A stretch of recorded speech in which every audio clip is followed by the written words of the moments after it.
حسبي ربي جل الله ما في قلبي غير الله نور محمد صلى الله لا إله إلا الله حسبي. فإن ذلك يحمل على السكوت على الباطل وعلى المداهنة في الدين وعلى ترك الأمر بالمعروف والنهي عن المنكر وكفى به ذلا لصاحبه لأن المؤمن عزيز بربه لا يخاف ولا يرجو أحدا سواه. Maka radhiyallahu taala.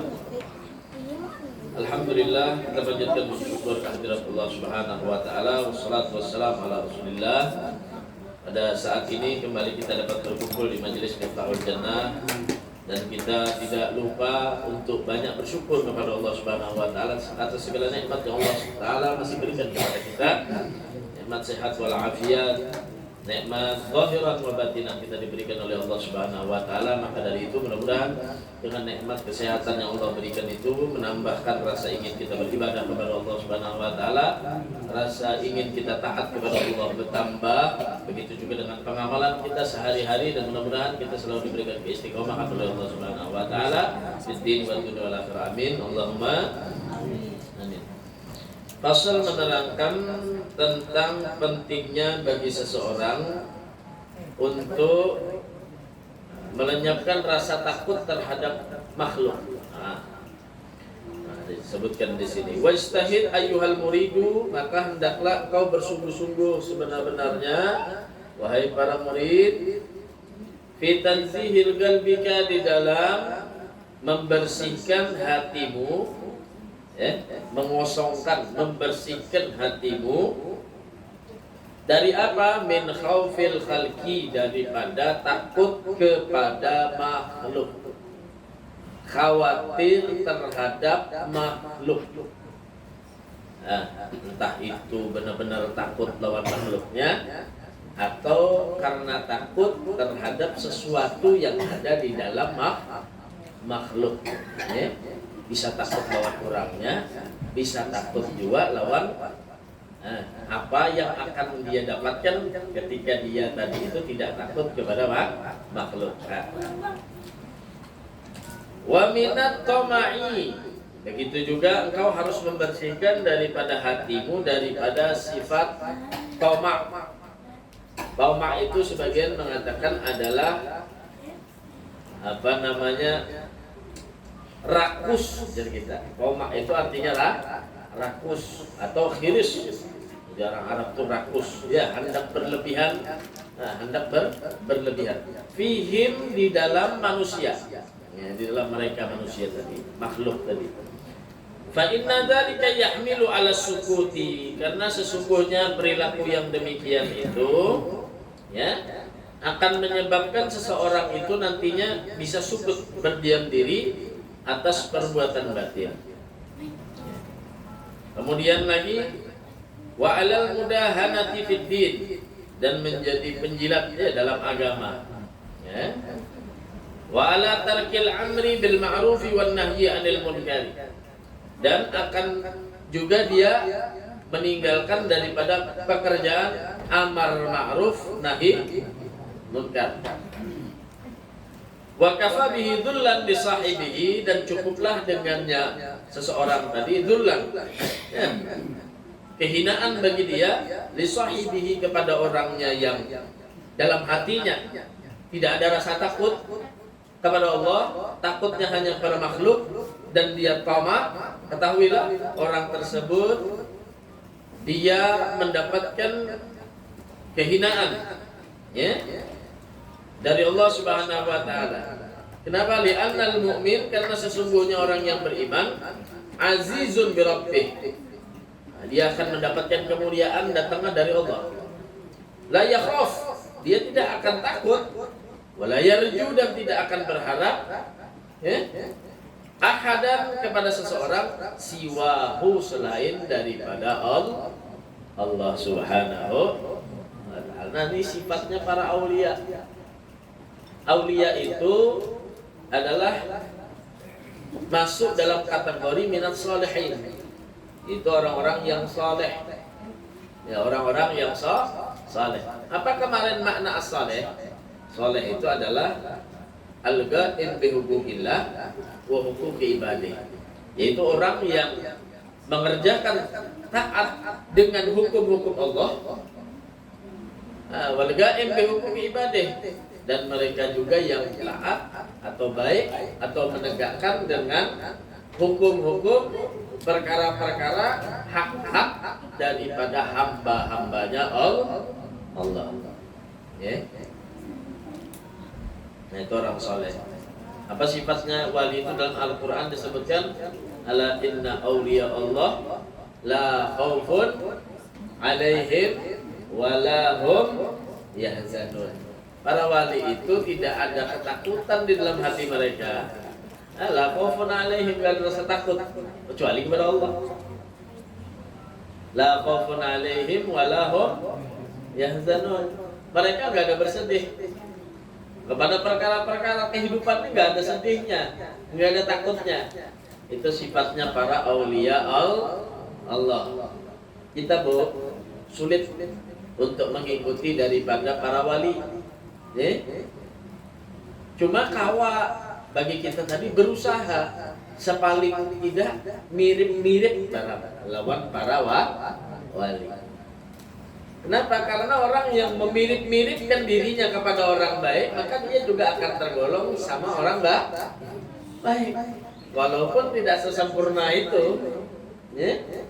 Walaupun tidak pas sama itu, ada bujur-bujur pas ibadahnya, akhlaknya, tapi dia berusaha mengikuti, mencontoh, maka dia pun akan berada di satu jalan itu. Maka dia pun ada di dalam satu golongan itu, hadirin wal hadirat. Jadi kita berusaha aja. Ya kadang kawa benar-benar aja. Jadi orang nambah ibadah siang malam. Cuma ada aja ibadah kita tadi itu ya yang menyerupai lawan mereka.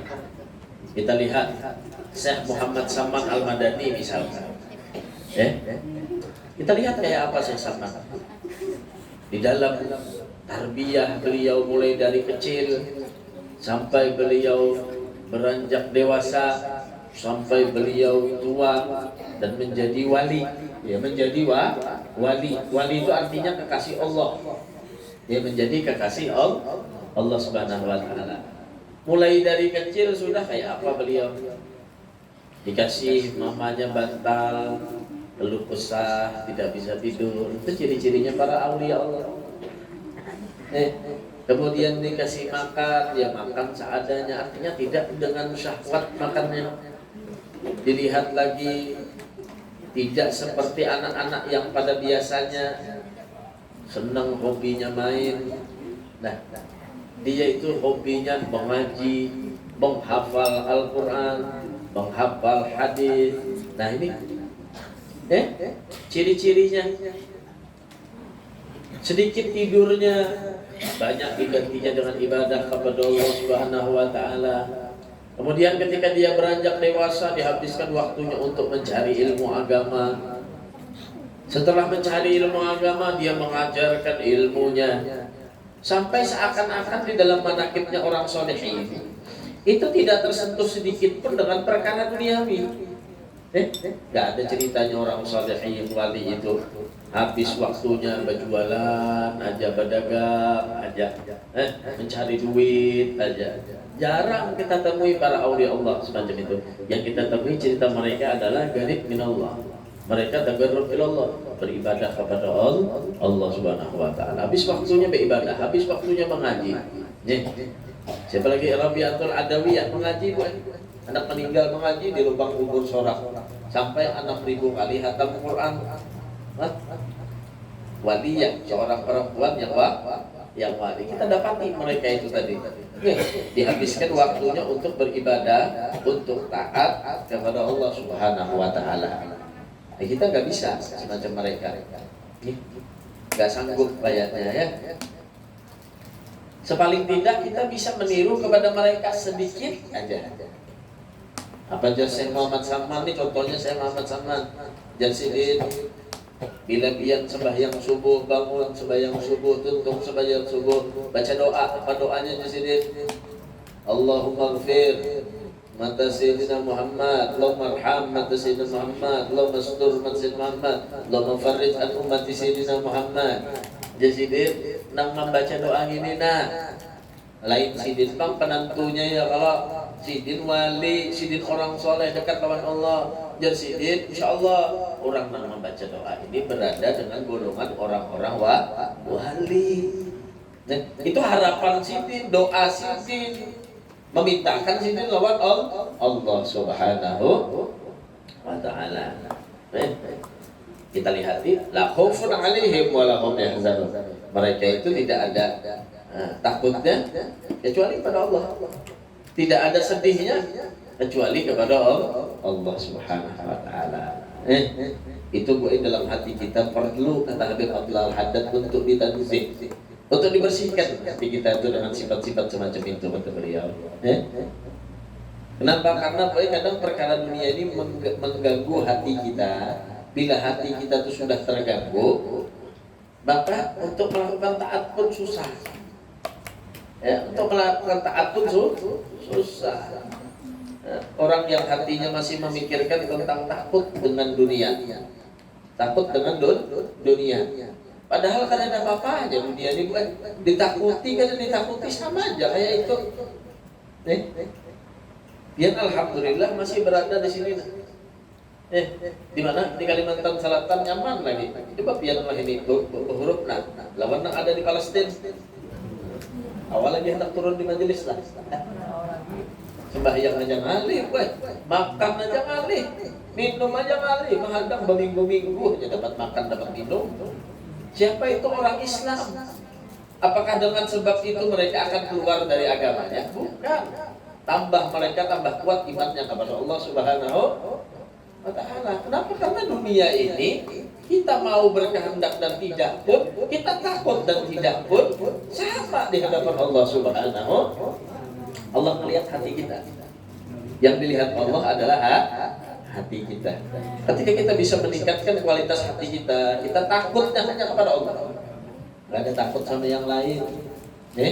Artinya tidak ada takut yang menyebabkan dia cinta lalu kepada dunia. Itu yang salah. Wa minal qama, begitu juga dengan qama.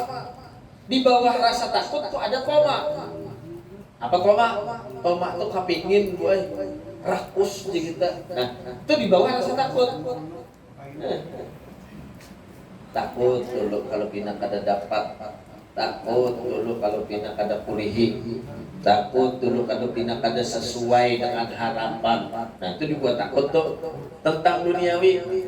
Lalu ketika sudah ada takut, lalu toma. Nah, bila sudah takut tadi, lalu toma.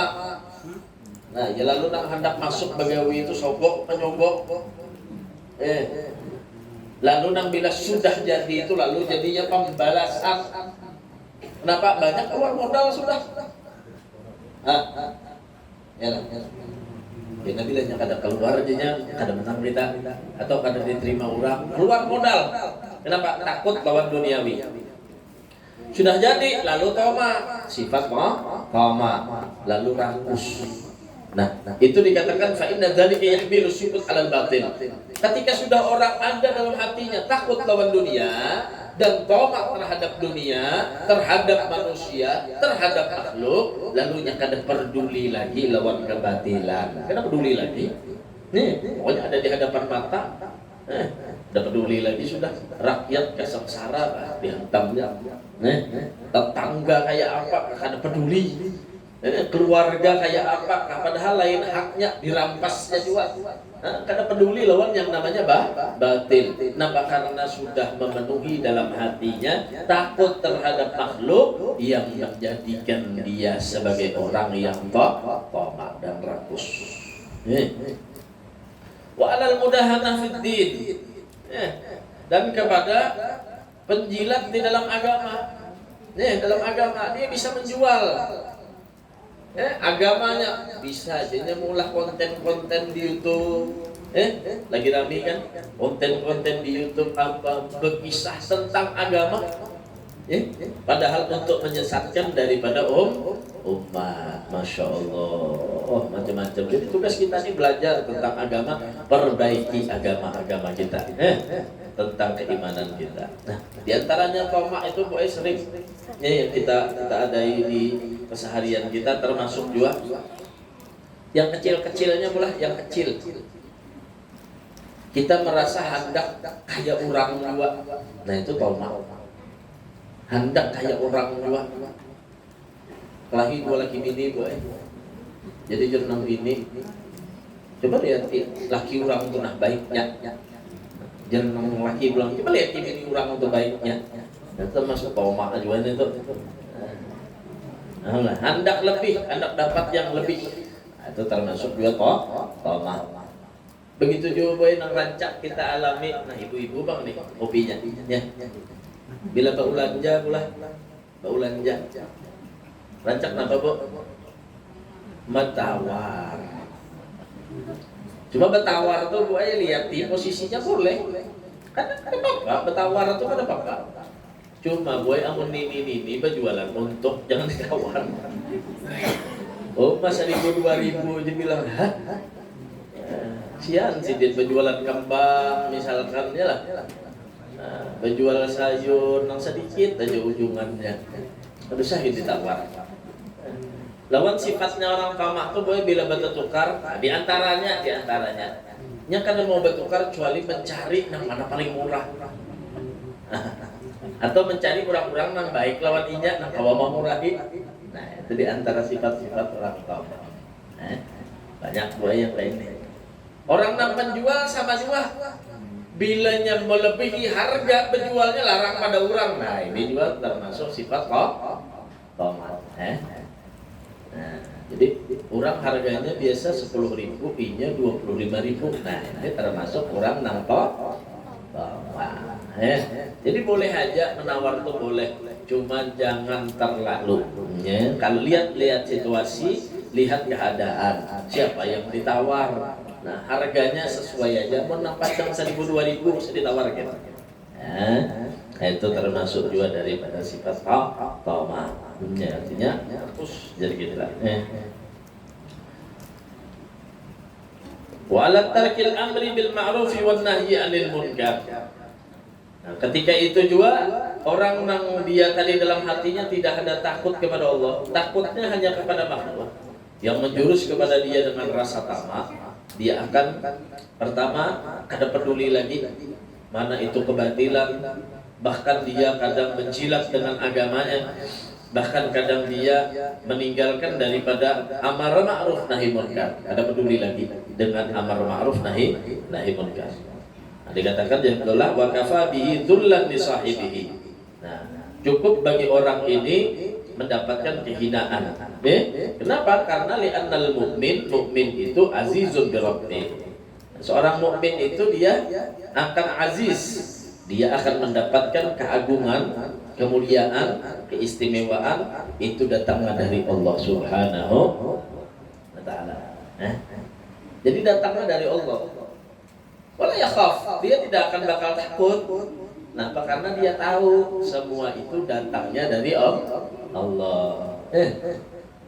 Al khairu wasyarru bimasyiatillah. Tadi kita baca al khairu wasyarru bimasyiatillah. Kebaikan dan keburukan itu dengan kehendaknya Allah. Maka itu mereka enggak takut, enggak peduli dengan perkara dunia. Dengan perkara dunia mereka tidak akan takut. Wala yarju, dan mereka tidak akan mengharap-harap ahadan kepada seseorang siwahu selain daripada Allah Subhanahu wa taala. Nah, ini kita sebutkan ini daripada sifatnya para auliya Allah, sifatnya para orang saleh. In wasalaka ahadun min ikhwanikal muslim bi ma'rufin min wajhin tayyibin. Nah, di sini pula Disebutkan jika ada seseorang daripada saudaramu, artinya sesama kaum muslimin, ya, datang bima'rufin dengan kebaikan, min wajhin tayyibin dengan cara yang baik, ya. Fakhudhu in kunta muhtajan ilaih, maka ambillah jika engkau memang membutuhkannya. Washkurillah, kemudian engkau bersyukur kepada Allah. Fa innahul mu'ti, karena sesungguhnya yang memberi itu adalah Allah. Hakikatan, secara hakikat. Washkur man awsalaka ilaika, dan bersyukurlah engkau kepada orang yang datang kepadamu tadi, ala yadihi, dengan berkah dia, dengan perantaraan dia, min ibadihi, daripada hamba-hambanya Allah Subhanahu wa taala. Ya. Ada orang, kata Habib Al-Haddad, datang lawan dia apa? Memberi hadiah. Datang memberi hadiah. Cara memberi hadiahnya baik. Nah, cara memberi hadiahnya baik. Fakhudhu, maka ambil. Bila orang berhadiah tuh, ambil. In kunta muhtajan ilaih, jika engkau membutuhkannya. Dikasih orang memang perlu bagi kita. Washkurillah, kemudian bersyukur kita kepada Allah Subhanahu wa taala. Karena sesungguhnya yang memberi itu ternyata adalah Allah. Manusia itu hanyalah perantaraan. Yang Allah berikan perantara itu lewat manusia. Sebenarnya Allah mau ngasih kalian. Ada dulu gue cerita Nabi Musa alaihissalam. Ujar Nabi Musa, menemui aku orang ada di dalam nerakanya Allah. Kenapa? Karena saat itu, kata Nabi Musa, ada banjir besar yang menyebabkan seluruh harta apa yang orang punyai, bahkan jiwa orang saat itu hilang. Ternyata ada satu orang, kata Nabi Musa, yang dia berada di atas atap rumahnya.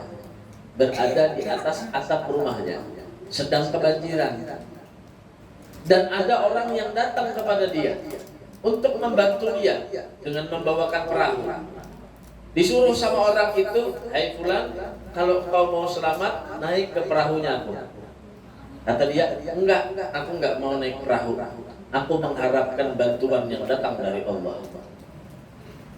Datang lagi orang, membantu dengan perahu yang lain, dia kembali menolak. Sampai 3 kali dia kembali menolak. Kata dia, saya tidak mau menerima bantuan kecuali datang dari Allah Subhanahu wa taala. Udah, ternyata tidak ada yang menolong sampai orang itu mati ditelan oleh banjir. Habis.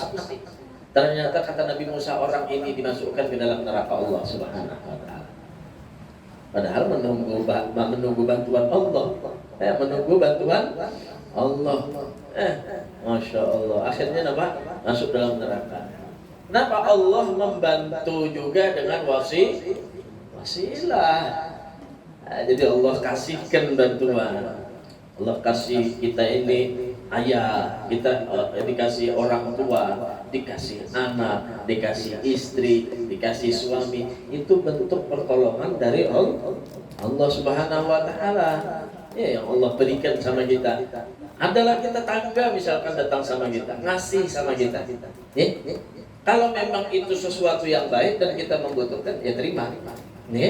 Terima, bersyukur kepada Allah. Kenapa? Karena ketahuilah itu semua adalah pemberian dari Allah, melewati daripada orang tersebut. Wa illam takun lahu hajah ilaih, dan jika engkau tidak membutuhkan, nggak membutuhkan apa yang dikasih sama orang tadi, fandur, maka lihat. In wajadtal aslah di qalbika akhadtu wa fakhudhu. Nah, kadang orang itu memberi kita, padahal kita ada hibah boleh di rumah tuh wadai. Soalnya datang tetangga belum membawakan wadai. Kayak lah, terima kah ada? Maka hibah mana wadai di rumah ini sudah ya. Kayak apa? Atau nasi misalkan, hibah di rumah nasi gua masak banyak sekalinya. Datang undangan, disangui orang boleh membawa nasi pulang, maka di rumah banyak mana nasi. Jangan kita makan deh. Maka gimana? Jika engkau tidak membutuhkan, artinya sudah ada saja, udah ada. Fandur, maka lihat. Fa'in wajatal aslah, jika ada kebaikan liqalbika di dalam hatimu, akhdahu wa khudhu. Bila ada kebaikan, oh ini orang nang membari ini nah. Inya senang. Bila kita terima nang dibari sidin senang, fakhudhu, maka ambil. Ada kebaikan dalam hati kita. Artinya kadada sesuatu yang membuat cacat dalam hati kita. Ambil. Auraddahu, atau boleh kita menolak. Boleh juga menolak. Faruddahu birifkin, akan tetapi menolaknya dengan lembut. Bihaitsu, sekiranya la yakasiru qalbul mu'ti, tidak menyakiti daripada hati orang yang memberi. Fa inna hurmatal muslim indallah azimatun, karena sesungguhnya kehormatan atau kemuliaan daripada orang muslim di sisi Allah itu sangatlah tinggi, sangatlah besar. Jadi kita harus menjaga juga. Nah, ini adabnya lah diajarkan Jar Abdullah Al-Haddad. Nah, ada kadang kita menerima bantuan, menerima hadiah. Kita lihat kalau memang kita membutuhkan, ya terima. Itu pemberian dari Allah. Kalau memang kita tidak membutuhkan,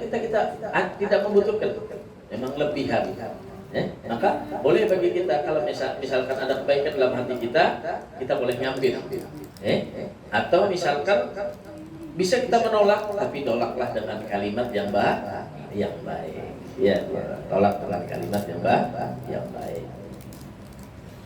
Wa iyyaka waradda lisyuhrah. Nah, dan hati-hatilah kamu, kata Abdul Haddad, dalam menolak tadi, lisyurati, untuk mendapatkan keterkenalan, supaya dikenal. Wal akhda bisyahwati, dan hati-hati juga kalian menerima dengan syahwat. Menerimanya dengan syahwat. Jadi menerima yang dikasih sama orang, ya bersyukur sama Allah. Nah, itu tandanya kita menerima itu tidak dengan syahwat. Ketika dikasih orang, kita memang membutuhkan, ya maka bersyukur kepada Allah. Menolak juga jangan hendak supaya terkenal. Menolak jangan supaya terkenal. Wali anna ta'khudahu bisyahwati khairun laka min an taruddahu lisyuhrati bizuhdi. Karena sesungguhnya jika mengambil tadi lawan syahwat, memang kepengen mengambil. Kenapa? Tujuannya memang membutuhkan, kemudian dengan syahwat mengambilnya. Nah, artinya dengan syahwat itu apa? Ada lagi hendak bersyukur lawan Allah Subhanahu wa taala. Itu lebih baik, masih Jar Abdullah Al-Haddad, daripada engkau menolak, akan tetapi dengan rasa engkau tadi ingin dikenal bizuhdi, dengan kezuhudan. Nah, ini salah posisi zuhudnya. Aku kadang-kadang menerima supaya disangka orang zuhud, supaya disangka orang zuhud. Zuhud artinya apa? Kada butuh lawan dunia. Jadi ditolak apa aja nang dibari orang ditolak, supaya apa? Terkenal lawan zuhud. Nah, ini jelek, kata Abdullah Haddad. Wal i'rad 'anil dunya, dan berpaling daripada dunia. Nah,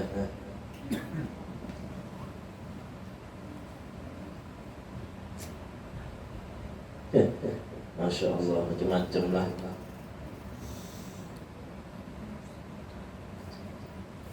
Wassadiq la yaltabisu alaihi amrun, dan orang-orang yang benar itu tidak tercampur di dalamnya perkara.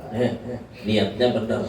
Pokoknya kalau misalkan ada orang yang ngasih, benar-benar dia menerimanya karena rasa saling toleransi atau rasa saling baik sesama kaum muslimin, dan dia bersyukur kepada Allah Subhanahu wa taala. Seandainya dia pun menolak, bukan karena dia ingin dipuji bahasanya, bukan karena dia itu dikatakan zuhud dengan sebab menolak, akan tetapi menolak karena dia tidak membutuhkan, dan baginya tadi itu menolaknya dengan kalimat yang baik, ya, maka itu tidak jadi masalah, tidak mengapa. Wala budda ayyaj'ala lahu rabbuhu nuran fi qalbihi ya'rifu bihi ma yuraddu minhu. Ya. Dan pasti ayyaj'ala lahu, ada bagi dia Rabbuhu, Tuhannya, nuran, memberikan cahaya fi qalbihi, di dalam hatinya, ya'rifu bihi, yang dia akan mengenali dengannya, mayuradu minhu, apa yang diinginkan oleh Allah Subhanahu wa taala darinya. Nah, jadi di sini Alhamdulillah Haddad mengatakan bahwasanya jangan kita ini menggantungkan hidup kita kepada makhluk. Rasa takut kita jangan kita gantungkan kepada makhluk. Begitu juga rasa duniawi kita jangan kita gantungkan kepada makhluk. Jadilah orang yang benar-benar sebagai hambanya Allah, al-muftakir ilallah, yang benar-benar mengharapkan kepada Allah Subhanahu wa taala. Kadang kan benar kita mengalami dalam keseharian kita seakan-akan kita ini membuang Allah. Arti membuang Allah itu apa? Kita berharap lawan orang aja. Bila nang membari itu orang. Bila nang menggaji itu orang. Bila nang menukar itu orang. Bila nang menjuali orang. Itu masih kita ketergantungan dengan makhluknya Allah Subhanahu wa taala. Maka dari itu, ketika kita kata Haddad hidup di dunia, hilangkan rasa itu, bersihkan hati kita daripada rasa takut kita kepada manusia. Kenapa? Karena sesungguhnya kita berjualan, yang menukari itu memang makhluk Allah. Akan tetapi yang menggerakkan hatinya untuk menukar ke kita itu adalah Allah. Jadi jangan khawatir. Jangan khawatir. Dan jangan koma seakan-akan kalian ingin menguasai dengan dunia tadi. Contohnya berjualan, jangan naikkan harga, jangan khawatir. Kalian dengan ujungan sedikit pun Allah akan selalu memberikan nafkah rezekinya kepada orang-orang yang benar, tidak takut hatinya dan tidak tamak kepada Allah Subhanahu wa taala. Ada sini. Kemudian lagi kata beliau, ya, kita tadi ada yang jual beli, ada yang begawi, ada yang di rumah aja kada singgawian, makan aja sekalinya sama. Kenapa? Karena semua datangnya dari Allah Subhanahu wa taala. Nah, kemudian sesama makhluk lagi kata beliau, ada yang kadang mengasih. Ya, mengasih tanpa ada kita berbuat sesuatu. Kalau kita berusaha tadi berjualan, begawi dan semacamnya, digaji, kata beliau jangan takut. Yang gaji itu Allah, yang memberi itu Allah. Jangan tomak, jangan berlebihan. Karena apa? Sebab itu kalian kadang ngerti lagi mana halal, mana haram, mana yang batil. Kadang ngerti, raup terus, makan terus, udah ada urusan. Menyebabkan pian kadang ngerti lagi mana amar ma'ruf nahi mungkar. Kalau berdasarkan dengan tamak tadi. Kemudian ada makhluk Allah lagi yang tanpa embel-embel buah, yang cuma mengasihi sama kita tanpa kita minta. Tiba-tiba dia datang ngasih, entah itu ngasih uang, ngasih makan, ngasih keperluan. Nih, apalagi hanya kawin misalkan, ada yang memberi kasut, ada yang memberi ini, ya macam-macam ya. Ada makhluk Allah, hamba Allah yang ngasih sama kita. Nah, kata beliau, supaya kita benar-benar hati kita ini tanzih bil qalb, hati kita ini bersih benar-benar hati kita, supaya tidak ada rasa takut dengan manusia, tidak ada rasa tamak. Bagaimana? Dikasih sama orang, ketika dikasih orang, lihat kalau kita memang membutuhkan, ambil. Kenapa? Menghormati orang yang ngasih. Ya, menghormati orang yang mengasihi, dan jangan lupa bersyukur kepada Allah. Kenapa? Karena ketahuilah kata Al-Haddad, yang ngasih kalian itu sebenarnya adalah Allah lewat orang tadi. Seandainya kita tidak membutuhkan apa yang dikasihnya, memang ada sudah. Nah, boleh bagi kita dua pilihan. Kita menerima karena menyenangkan hatinya, atau boleh kita menolak, akan tetapi tolaklah dengan rasa atau dengan ucapan yang baik. Jangan sampai kita menolak, kepengen dikatakan sebagai orang yang zuhud. Supaya terkenal, sidin itu kada mau menerima, pak nang itu sidin itu kada makan lawan duit, orang kada makan lawan duit. Sidin kada mau menerima, pak sidin itu zuhud tentang dunia, bukan begitu. Tapi menolaklah dengan kalimat yang baik, ya. Nah, jadi hindari hal-hal tersebut, jangan sampai kita menolak akan tetapi membuat hati kita rusak di hadapan Allah Subhanahu wa taala. Mudah-mudahan kita kaum mengamalkan, mudah-mudahan Allah Subhanahu wa taala mengampuni segala dosa dan kesalahan kita, dosa orang tua kita yang telah meninggal dunia mudah-mudahan diampuni oleh Allah Subhanahu wa taala. Mudah-mudahan juga orang tua kita yang masih hidup dipanjangkan umurnya oleh Allah Subhanahu wa taala, sehat walafiat. Mudah-mudahan hadirin wal hadirat yang hadir mendapatkan keberkahan di hadal majlis. Ala hadhihi ini yang mempunyai niat saleh jami'a syarril khairat di dunia wal akhirah. Ila hadratin Nabi al-Fatihah. Hasbi Rabbi Jalla